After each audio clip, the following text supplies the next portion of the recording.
agradecendo também sempre pela companhia de vocês. Nós rogamos que mais uma vez esta noite possamos contar com as bênçãos da equipe espiritual da Casinha de Oração, com a proteção dos bons espíritos, trazendo a todos nós a bênção confortadora do passe, acolhendo os espíritos necessitados de auxílio que porventura estejam no ambiente de nossa casa. Então, para iniciarmos as tarefas desta noite, eu peço para a Sônia fazer a prece de abertura para nós. Por favor, Sônia. Boa noite a todos. Boa noite. Vamos hoje, nessa reunião, mais uma vez, estudarmos um pouco mais de Paulo Estevam, pedindo aos nossos bons amigos espirituais que nos cubram de bênção e de entendimento, para que podamos compreender um pouco mais de toda essa história. Obrigado, Senhor. Obrigado aos bons amigos espirituais por mais estas lições. Pessoal, naquele vídeo que estava passando sobre a Turquia, aquela região onde tem os balões e aquelas construções em rochas, assim, em formato de cone, assim, algo tão diferente para nós. Aquela região se chama Capadócia. E no YouTube a gente tem muitos vídeos de muitos países, e todos eles começam da mesma maneira, chama Flying Over e o nome do país, geralmente em inglês.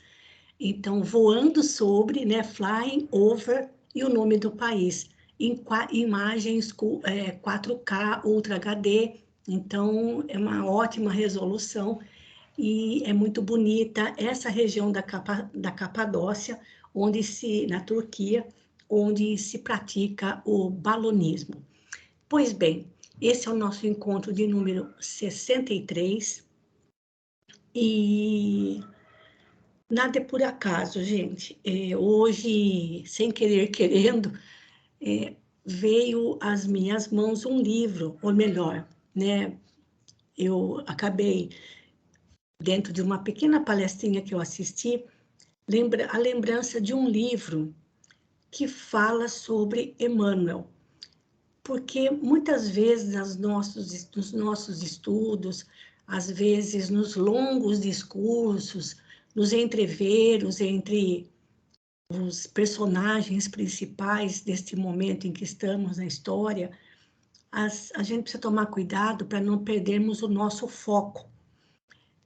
E, sobretudo, para não nos esquecermos que acima de nós, acima da nossa pequenez, da nossa inferioridade ainda, há um plano muito maior, envolvendo toda a humanidade, que acima de nós há espíritos elevadíssimos. Um deles nos trazendo tantos ensinamentos, que é Emmanuel. Este livro se chama Amor e Sabedoria de Emmanuel. É um trabalho de Clóvis Tavares, natural do Rio de Janeiro, se não me engano, agora me fugiu o nome, eu só sei que tem Goitacazes no meio, a cidade onde ele viveu e fundou a Escola Jesus Cristo. Tornou-se a biografia da vida de vida, a biografia de Clóvis Tavares é muito rica e muito bonita pela sua dedicação ao espiritismo, muito intelectual, muito culto, escritor, e tornou-se amigo muito próximo de Chico Xavier, como vocês podem ver nessa figura aqui à minha direita, Chico muito moço, vejam que ele era quase mulato, e Clóvis Tavares ainda muito moço. Passaram a se encontrar, o Clóvis Tavares lá em Campos dos Goitacazes, no Rio de Janeiro, e Chico Xavier em Pedro Leopoldo, depois em Uberaba. E Clóvis Tavares identificou-se profundamente com o espírito Emmanuel e foi atrás de muitas pesquisas em torno deste espírito, escrevendo este livro, publicado pela editora ID, que é uma sigla, Instituto de Difusão Espírita, que é aqui pertinho da gente, da cidade de Limeira, uns 13, 15 quilômetros de Limeira, na cidade de Araras. Inclusive, o ID, como nós denominamos, né, que é o Instituto de Difusão Espírita, foi fundado com este nome por sugestão do próprio Chico Xavier. E neste local, o lugar é enorme, nós já eles realizavam feirões gigantescos do livro espírita, feirão do livro espírita, e a gente ia todos os anos. É um ambiente maravilhoso, o local onde funciona essa editora. Pois bem, gente, Clóvis Tavares fala sobre algumas encarnações de Emmanuel, mas nós vamos dar destaque justamente para a encarnação em que ele vivia o personagem Públio Lentulus como senador romano, do Império Romano. Como nós estamos vendo no estudo, na leitura, na roda de leitura com o livro há 2000 anos. Como senador romano, ele viveu na época de Jesus, era contemporâneo de Jesus. E também era contemporâneo de Saulo de Tarso. Mas não se conheceram como Saulo e nem se conheceram em Jerusalém. Eles foram se encontrar rapidamente em Roma. E é esta mensagem, que é uma mensagem inédita, que foi publicada neste livro, traz uma informação bastante interessante para a gente a respeito de Paulo. Por que eu estou falando tudo isso, gente? Para que a gente não perca o nosso foco. Acima de nós, acima da nossa espiritualidade, da nossa fé ainda tão vacilante, há espíritos elevadíssimos. Elevadíssimos. Aliás, só para comentar, gente, o filho do Clóvis Tavares é o Dr. Flávio Mussa. Ele, se não me engano, ele é médico psiquiatra. Ele fez um trabalho de investigação sobre o livro Renúncia, visitando na Europa todos os locais apresentados por Emmanuel nesta obra, envolvendo sobretudo a França e a Espanha. E ele ficou encantado de ver que todos aqueles lugares ainda existem exatamente nos locais descritos por Emmanuel. Inclusive, eu me lembro que, na época, o Murilo mandou para a gente um vídeo sobre esse trabalho do Flávio Mussa, filho do Clóvis Tavares. Até vou pedir para o Murilo, se ele conseguir encontrar novamente esse vídeo, para mandar para a gente. Se Deus quiser, um dia estudaremos o livro Renúncia. Pois bem, gente, nesta mensagem, nós vamos compreender por que Emmanuel teve permissão da espiritualidade maior para escrever este livro. É uma pergunta que fica no ar e que ninguém fez essa pergunta. Quem permitiu, ou por que foi permitido, que Emmanuel escrevesse com tamanha riqueza de detalhes a vida do apóstolo Paulo, que não está relatada no livro dos Atos dos Apóstolos no Novo Testamento. De onde veio essa autorização? E de onde veio o acesso? Ou melhor, a autorização para que ele acessasse todas essas informações. Então, rapidamente, gente, se é possível fazer rapidamente, hoje nós vamos abrir um parênteses, porque nós estamos caminhando já um bocadinho, já passamos da metade do livro, já estamos quase terminando o capítulo 5 da segunda parte, mas nós não podemos perder esse foco, inclusive como ponto de apoio na nossa vida particular, no dia a dia, que há sobre nós um poder maior, espíritos elevadíssimos, e um deles é Emmanuel. Então vamos ver por que ele teve permissão e de quem para escrever esta obra. Opa, não é aqui, desculpa, eu vou abrir outro arquivo. Desculpa, aqui, ó. Tá aparecendo aí para vocês? Sim, alô, tá ok. Tá, então vamos lá. Vamos ver uma mensagem inédita de Emmanuel e o apóstolo Paulo. Eu me permito, gente, eu peço licença para vocês, para eu mesma fazer a leitura. O texto não é grande, porque também aí eu já vou comentando algumas coisas que vão aparecendo aqui.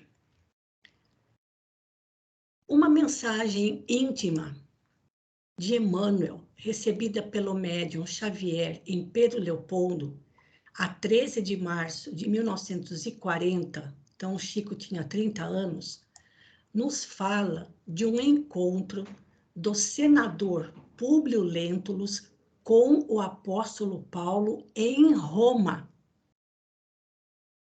Então, Paulo foi para Roma. E Emmanuel vivia o personagem de um senador do Império Romano, com esse nome, Públio Lentulus, como nós estamos vendo há 2000 anos. O conteúdo desta mensagem é o seguinte: Emmanuel falando, lede as cartas de Paulo e meditai. O convertido de Damasco foi o agricultor humano que conseguiu aclimatar a flor divina do Evangelho sobre o mundo.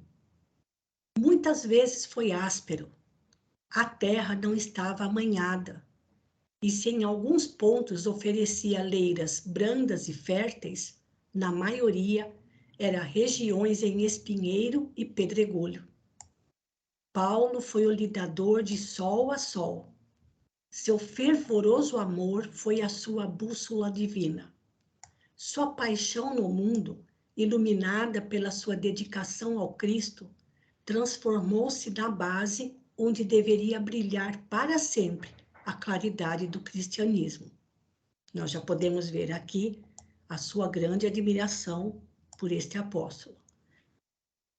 Conheci-o em Roma, nos seus dias de trabalho mais rude e de provações mais acerbas. Vi-o uma vez unicamente, quando um carro de estado transportava o senador Públio Lentulus ao longo da porta Ápia, mas foi o bastante para nunca mais esquecê-lo. Ou seja, Emmanuel, como senador, estava num carro do Estado, do Império Romano. Estava de passagem pela porta Ápia, em Roma, e viu o apóstolo. Naquela encarnação, foi a única vez que ele viu o apóstolo Paulo, que nessa época já tinha ido para Roma. E essa única vez foi o bastante para nunca mais esquecê-lo.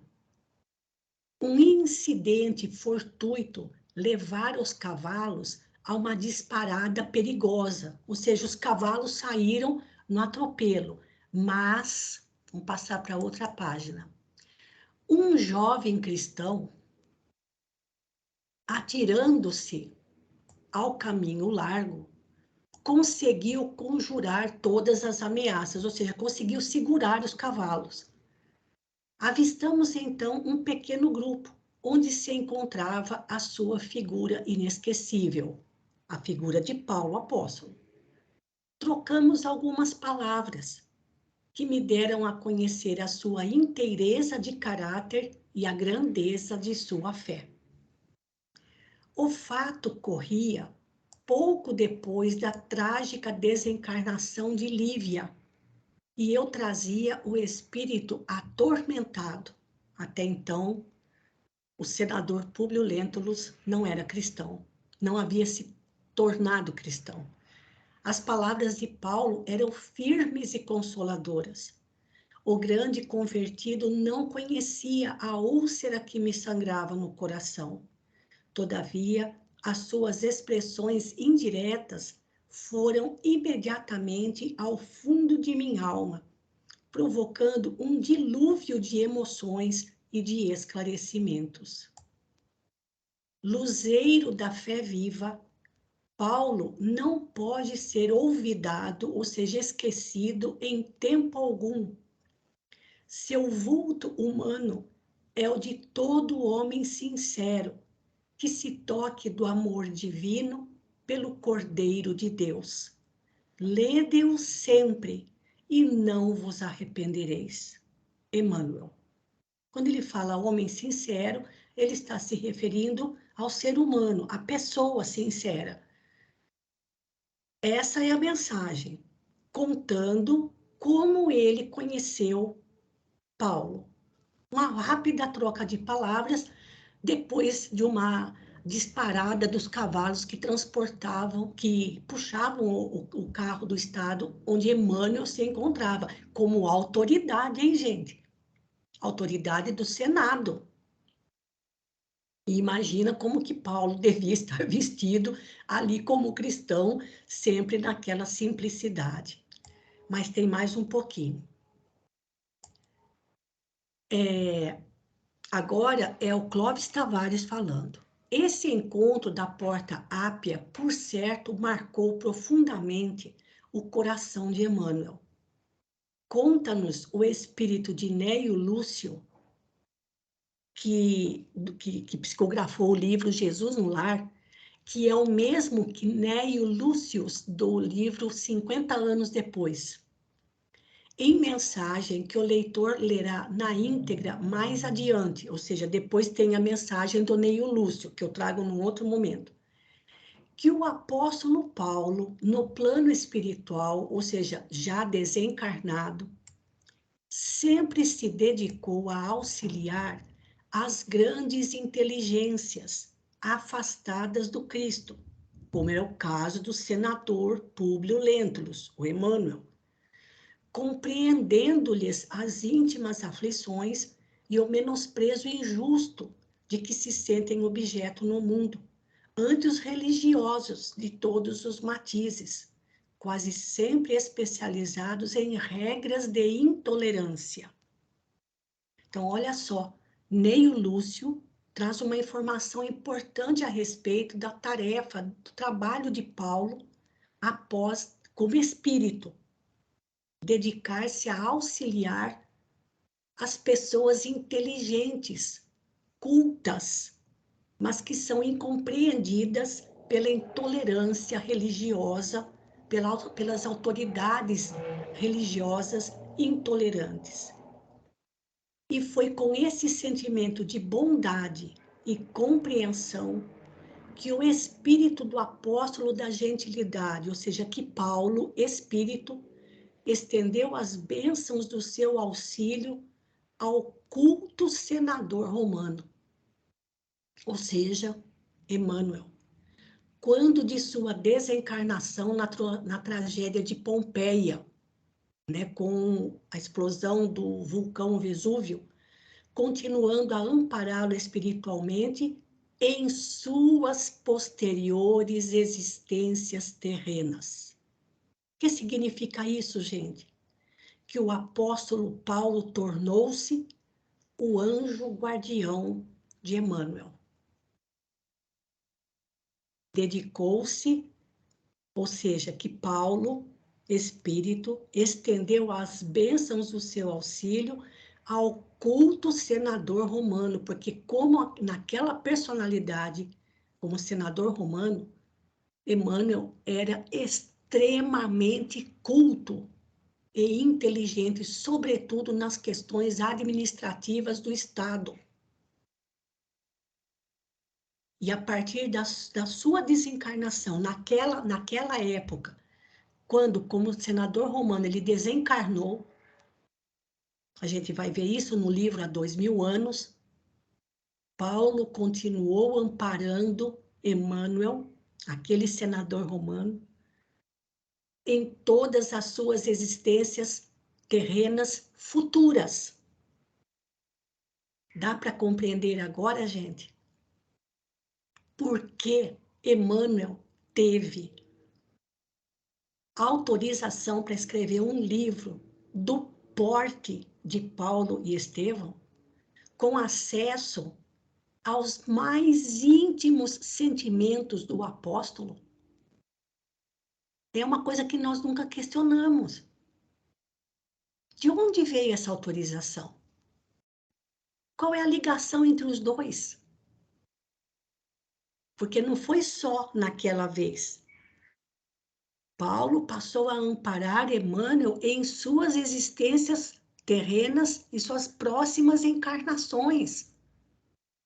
Portanto, gente, o que Emmanuel nos traz nos seus ensinamentos é o que ele ouviu e aprendeu com Paulo de Tarso. Porque Emmanuel não conviveu com Jesus, nem conviveu com Paulo, mas recebeu dele todo o amparo espiritual. Ou seja, Paulo tornou-se professor de evangelho de Emmanuel, que por sua vez é o nosso professor do evangelho nesta existência. E isso deixa eu ver mais aqui, quer ver, ó, só um bocadinho. Emmanuel nunca mais o esqueceu, como afirma em sua mensagem. Na personalidade de Nóbrega, como Padre Manuel da Nóbrega, tendo encarnado aqui no Brasil, já anos depois do descobrimento, em homenagem ao convertido de Damasco, chega a adiar a inauguração do Colégio de Piratininga, lá na cidade de São Paulo, a que dá o nome de São Paulo, para o dia da conversão do apóstolo, que a igreja comemora no dia 25 de janeiro, a conversão do apóstolo Paulo. Essa afirmativa absolutamente exata não é somente de Neio Lúcio em sua mensagem que Chico Xavier psicografou.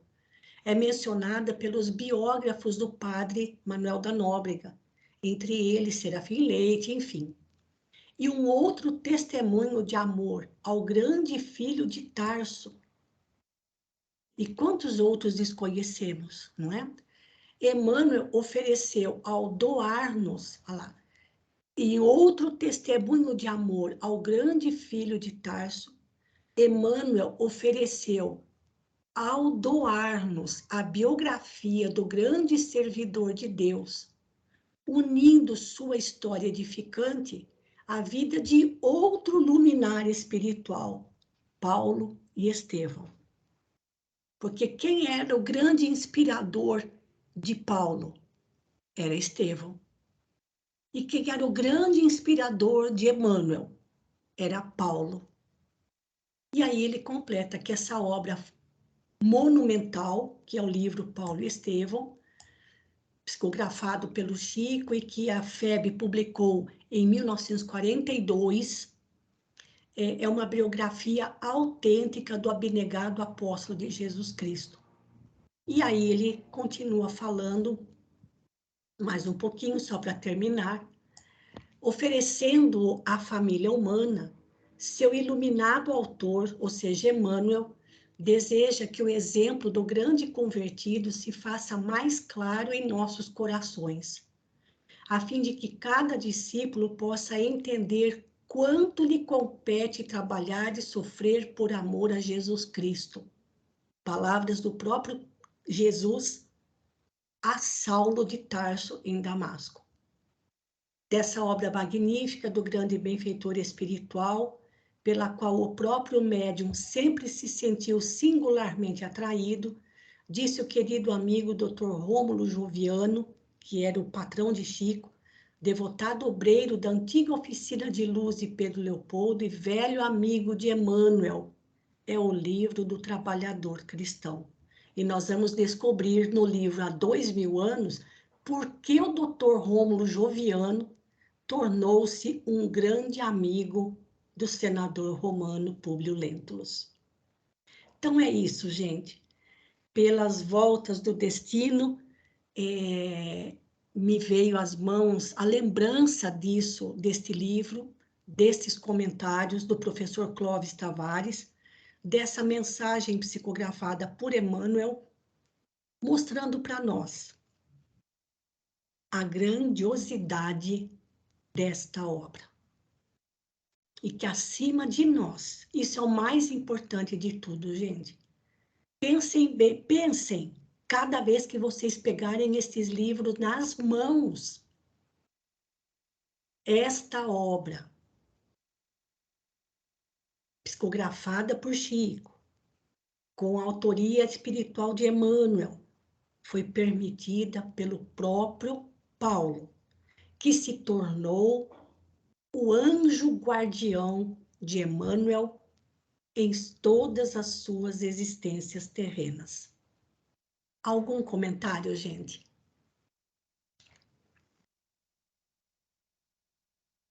Eu mando depois esse texto para você. É porque não tem esse arquivo, não tem esse livro em PDF para a gente poder fazer o download, então eu escaneei só essas 2 páginas que nos interessam. Algum comentário a respeito disso, gente? Fantástico, não é? Então, numa próxima oportunidade, nesse mesmo livro, eu vou caçar a mensagem do Neio Lúcio, onde ele afirma a questão do trabalho espiritual de Paulo, já desencarnado, tá bom? Bem, Heloísa, oi, pois não. eu só queria falar uma coisinha. Pois não, claro, Ritinha. Eu nunca imaginei, Maroísa, que Emmanuel tivesse alguém que o guardasse. Porque de tão elevado que ele é, Sim. eu não fazia ideia de que ele tivesse alguém que o ajudasse, que o guiasse, que fosse o seu anjo guardião. Sim. Eu nunca imaginei isso. Porque Pois. a gente julga Emmanuel tão superior de conhecimento, de tudo que ele nos coloca nos seus livros, de todas os relatos que ele faz, a gente pensa que é dele, que não... Nossa, eu tô assim, sabe, de boca aberta, como diz o outro, extasiada. Foi um grande feito que você fez descobrindo essa mensagem, porque, olha, é maravilhosa. Gente, eu tenho esse livrinho há muitos anos. Aliás, tudo que eu tenho aqui em casa de livro espírita, a maioria deles já é bem velhinho, certo? E assim, foi de uma palestra que eu estava ouvindo, justamente sobre as cartas de Paulo, e quem comentou a respeito foi o Haroldo Dutra Dias. Então, assim, gente, eu falei, deixa eu lá ver. E tem mais outra coisa. Pode falar. Não, nada é por acaso, né, Maroísa? Nada é por acaso. Por E outra coisa, Neio Lúcio, que na última encarnação era o professor Arthur Joviano, pai do Dr. Rômulo Joviano. Já em espírito, Neio Lúcio diz que ele conta que certa vez Paulo, apóstolo, em espírito, veio até a região espiritual de Pedro Leopoldo, onde ele faria uma palestra no plano espiritual para um grupo seleto de convidados. E Neio Lúcio foi convidado, recebeu um convite nominal. A palestra não era aberta a todos. E aí Neio Lúcio conta que ele, nessa palestra, ele conseguiu ver o apóstolo Paulo de longe. Imagina a quantidade de gente que tinha, de longe. E disse assim, realmente, ele é muito iluminado. Foi só isso que ele comentou a respeito. Então, gente, nós vemos... Por que eu achei importante isso também, Ritinha? A gente tem visto cada coisa no nosso dia a dia, não somente fora de nós, mas dentro da gente. Tem acontecido cada coisa dentro da gente, que a gente fica de queixo caído perguntando, meu Deus do céu, o que está acontecendo? Que rebuliço é esse dentro de mim? Que rebuliço é esse fora de mim? E nós aí vemos umas coisas desse tamanho. E olha só, gente, a misericórdia de Jesus, ao permitir que Emmanuel, que já viveu em terras brasileiras, Emmanuel, por meio de Chico, trouxesse esses e tantos ensinamentos para nós. Olha que oportunidade nós estamos tendo, gente. Com todos os romances de Emmanuel, particularmente este. Tá bom, gente? Por isso que Chico falou que Emmanuel também tinha aulas de evangelho no plano espiritual, só que não contou quem era o professor. Agora a gente já sabe quem é. Mais alguma coisa, gente, que vocês queiram comentar a respeito? É fantástico, né, gente? Nós não estamos abandonados, há um plano superior, altíssimo, sobre tudo que nos acontece, sobre tudo que está acontecendo, tendo esses homens valorosos, como homens e mulheres valorosos por trás de nós, acima de nós, porque por trás de Paulo existia Abigail. Por trás de Emmanuel, o orgulhoso senador romano, Públio Lentulus, existia Lívia. Tá bom?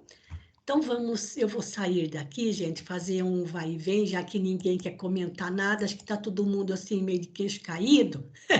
Então vamos lá para a nossa leitura de hoje. Deixa eu compartilhar aqui já temos só meia horinha hoje, mas acho que valeu a pena, né, gente?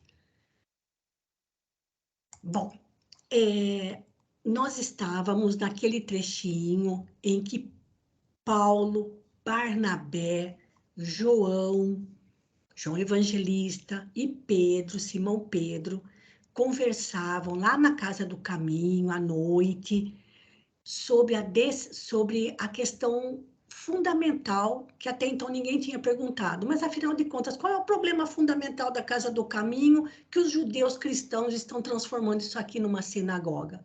E o problema era dinheiro. Era o dinheiro para manter a obra assistencial. E aí Paulo tem uma ideia sensacional.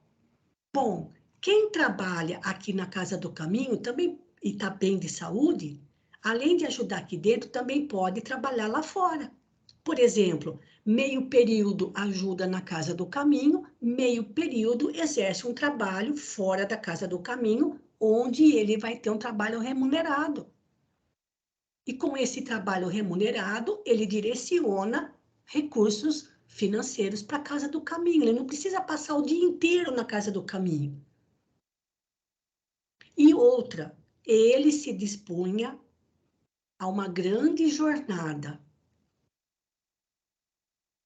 Como diz Emmanuel, estava esboçado o programa que o apóstolo da gentilidade haveria de submeter-se pelo resto de seus dias.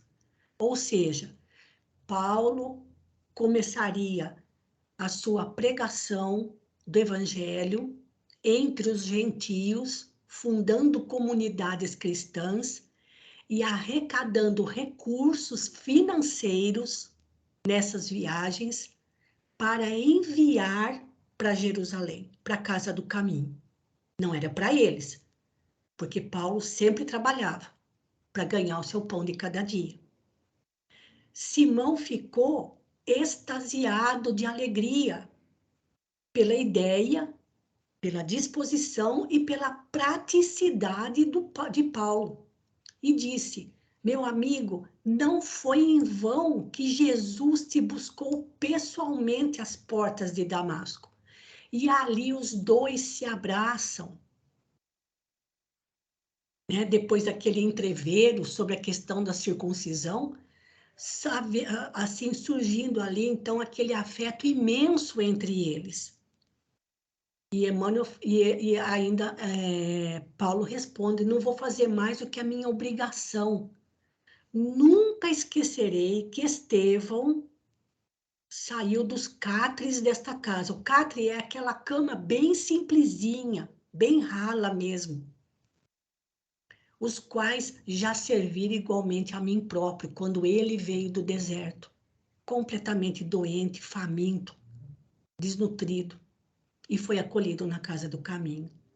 Então aquilo, gente, assim, foi um momento de altíssima espiritualidade, envolvendo aqueles espíritos tão valorosos, Simão Pedro, Paulo, Barnabé, João Evangelista.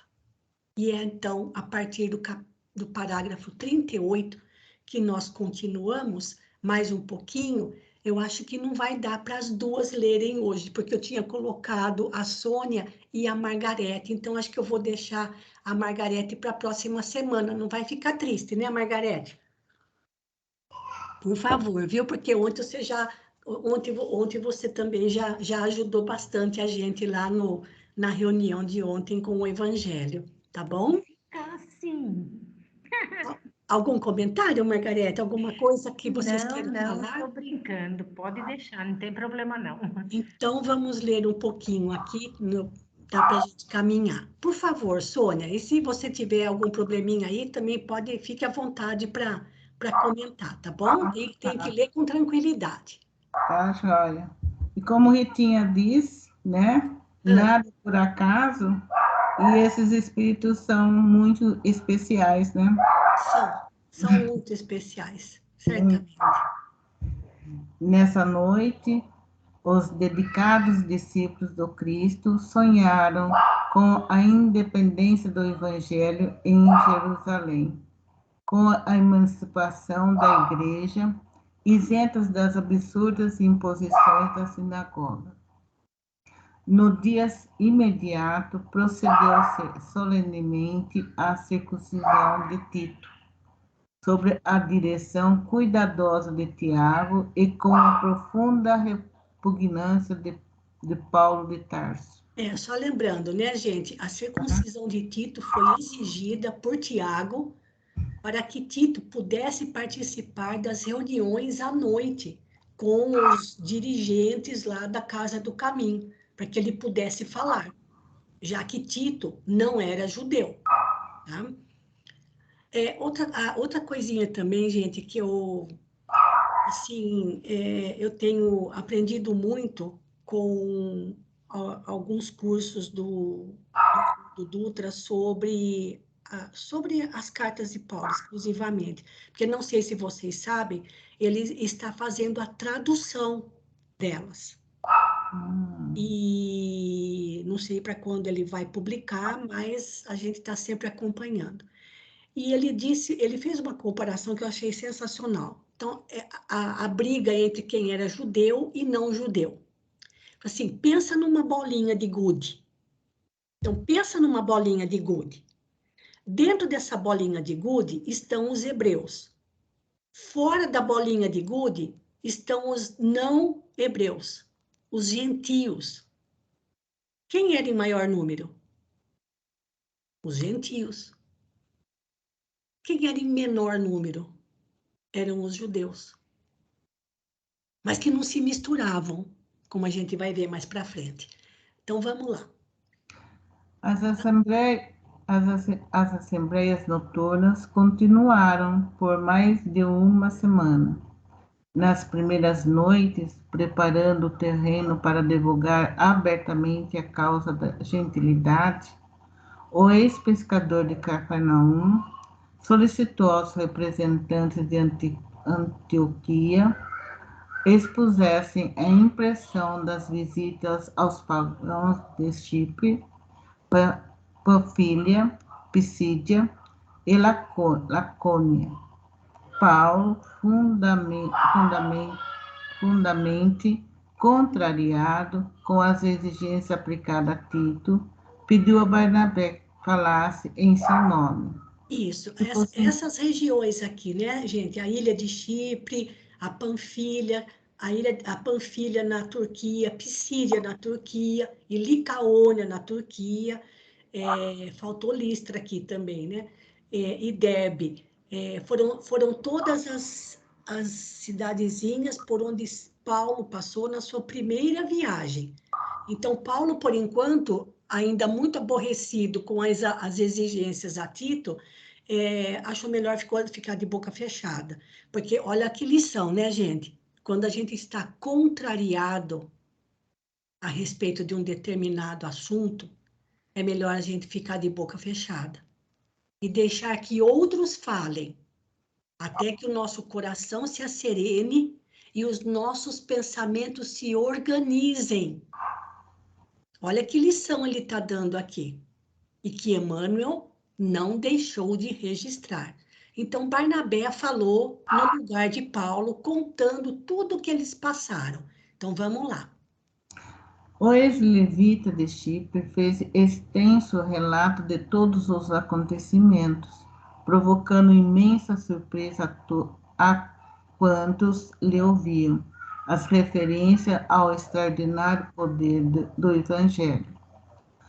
Entre aqueles que ainda não haviam esposado uma crença pura. Esposado aí, acreditado, não tinha uma crença. Abraçado, que ainda não haviam abraçado uma crença pura.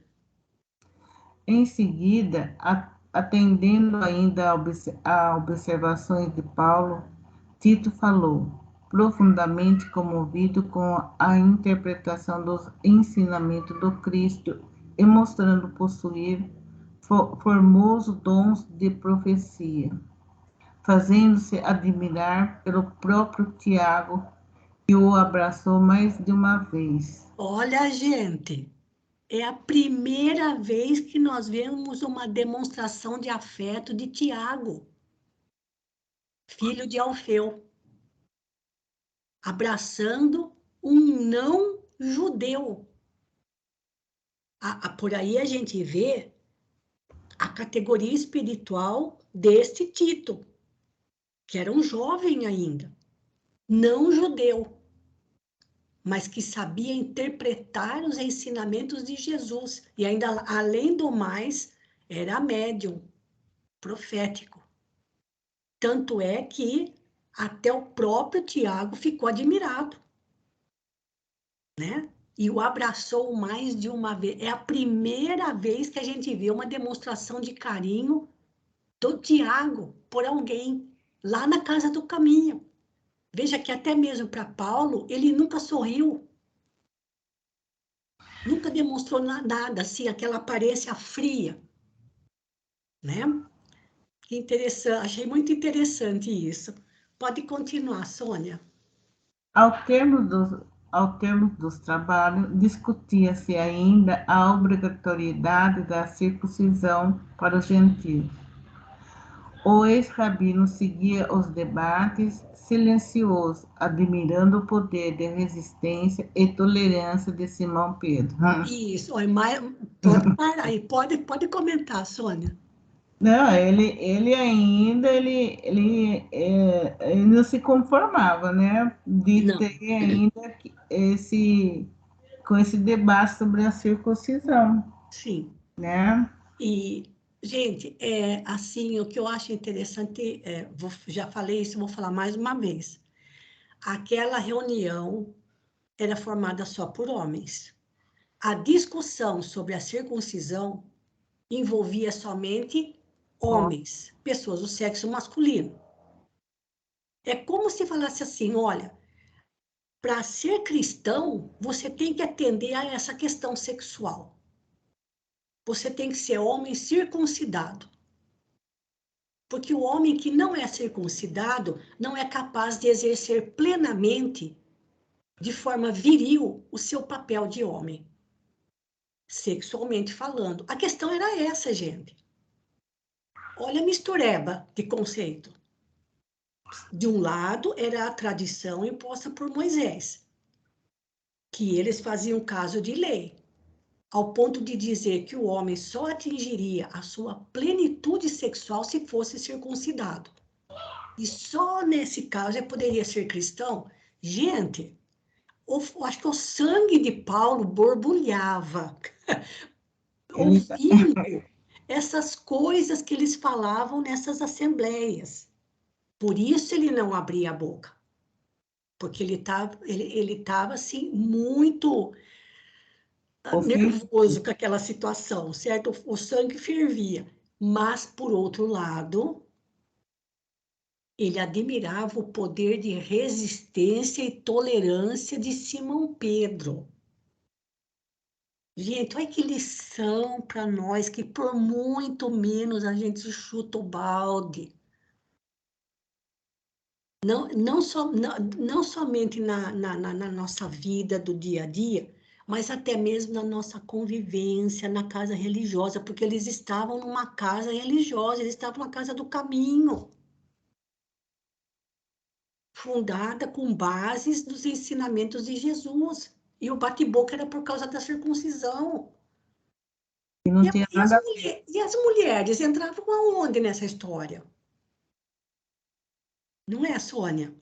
As mulheres sempre ficaram para trás, né? Não sei como. Não abrir a boca. A briga era entre os homens, certo? Mas, mesmo assim, a gente aprende com eles, né? Então, aqui, um destaque especial para o poder de resistência e tolerância de Simão Pedro. Hoje em dia tem uma palavrinha chique para falar sobre poder de resistência, é a resiliência. Está na moda usar essa palavra. Então, vamos lá. Vamos ver até onde Vamos ver se vai dar tempo de ler. Acho que não vai dar tempo de ler o discurso inteiro de Simão Pedro. Não vai, porque é muito comprido. Só um pedacinho, então, Sônia. Quando o ex-pescador reconheceu que as divergências prosseguiriam indefinidamente, levantou-se e pediu a palavra, fazendo a generosa e sábia exortação de que os Atos dos Apóstolos fornecessem notícia. Só um comentário aqui de novo, gente. Aqui não tem mais essa passagem, ou seja, esse discurso de Simão Pedro está narrado nos Atos dos Apóstolos, no capítulo 15, dos versículos 7 a 11. Vou até abrir aqui, só para ver se vai aqui, ó. Tá vendo, ó? São só 4 versículos. Então, por isso que Emmanuel fala aqui, olha, os Atos dos Apóstolos dão apenas uma breve notícia sobre o discurso de Simão Pedro sobre essa questão. Porque aqui no livro, Emmanuel descreve o discurso inteiro, na íntegra. Tá bom? Vamos lá. Irmãos. Só um comentáriozinho, claro. se vocês me permitem.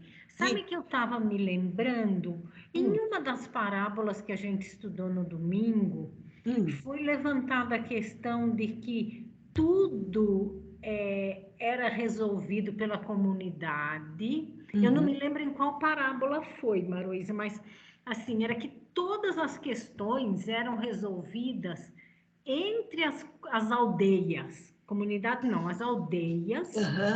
E ficava naquela clara em neve, E o negócio não ia para frente, né? Como se fosse para render, para... a parábola do amigo importuno. Discute ali. Será que aqui também não entrou, além de ser uma coisa assim, entrou esse costume? Esse costume, né? De conversar indefinidamente, né? A conversa vai embora. Sobre, tudo bem, era uma coisa séria que... Vamos votar e boa, né? Isso, Quem é do sim, quem é do não, e segue o barco. Isso, mas acho que foi na parábola do amigo importuno. Acho que foi nessa daí que a gente leu lá do livro Parábolas de Lucas. Do Kenneth Bailey, né? Kenneth Bailey, isso. E aí, costume ainda estava... Ainda está lá, certo? Exatamente. Uma semana para discutir o mesmo assunto. Vamos...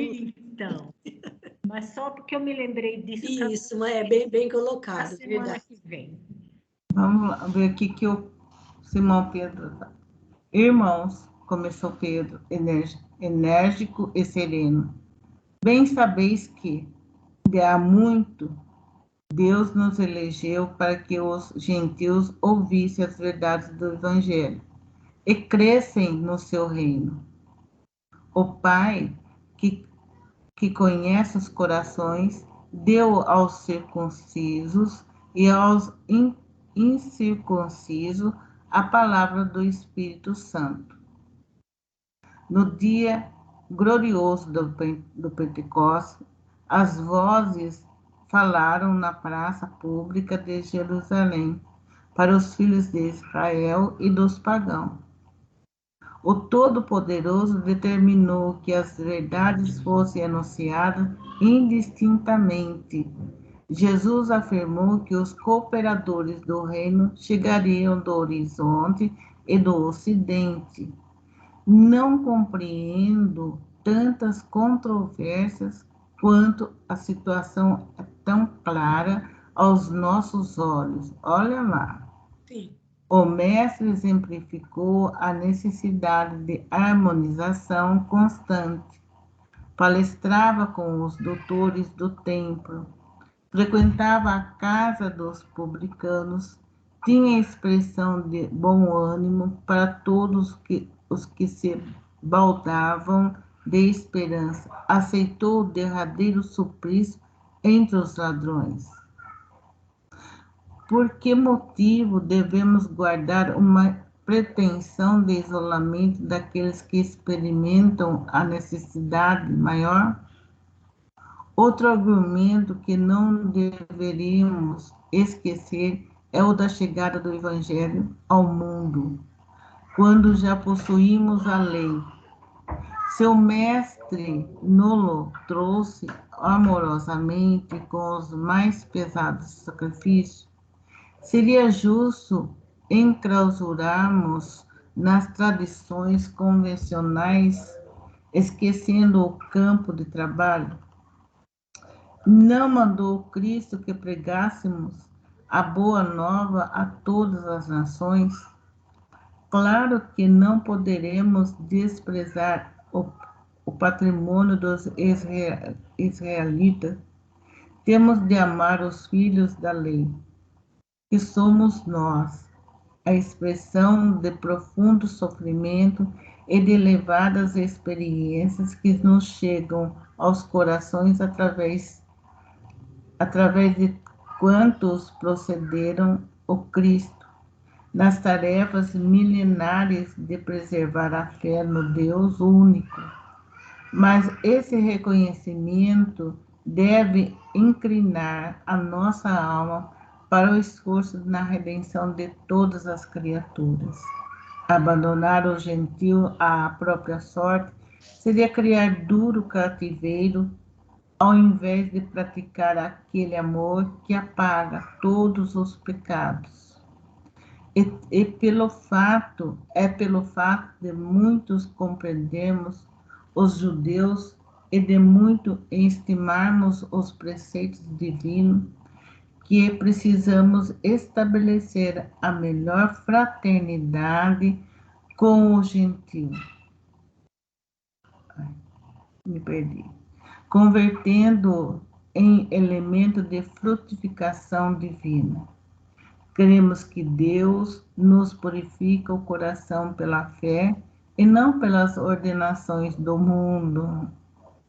Se hoje rendemos graça pelo triunfo glorioso do Evangelho, que instituiu a nossa liberdade, como impor aos novos discípulos um jugo que, intimamente, não podemos suportar, suponho, então, que a circuncisão não deva constituir ato obrigatório para quantos se convertam ao amor de Jesus Cristo, e creio que só nos salvaremos pelo amor pelo favor divino do Mestre, estendido generosamente a nós, a eles também.